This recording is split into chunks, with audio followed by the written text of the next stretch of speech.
Kolbasa mahsulotlari ichida hammasi ximikat. Umuman tabiiy ziravorlar ishlatilmaydi. Yeyotgan paytimizda ichidan chiqib ham kelmaydi-yu. Deydiganlar, bu video sizlar uchun.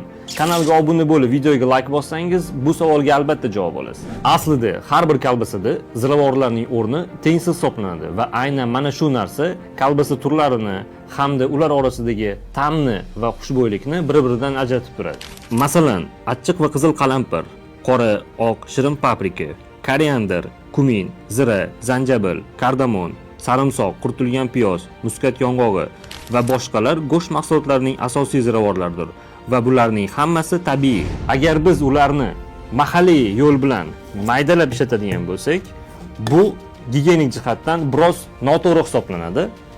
Sababi bizi ular tarkibida har xil anaerob va aerob turdagi mikroblar borligi haqida hech qanday ma'lumotga ega emasmiz. Xo'sh, qanday ziravorlar ishlatiladi va nega ular kolbasada ko'rinmaydi?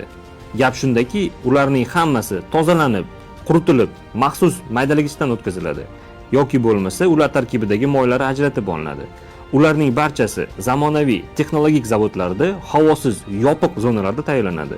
Tashqaridan hech qanaqa mikrob tushmaydi va bizlarga maxsus qadoqlangan holatda barcha sertifikatlari bilan asosan Yevropa mamlakatlaridan olib kelinadi. Bu esa kolbasa kamchiliklarsiz va xavfsiz chiqishini, uni tanovul qilayotganda mayin va yaxlit mazani inson his etishini ta'minlab beradi. Video foydali bo'ldimi? Unda boshqalarga ham ulashing, ular ham bilib olishsin.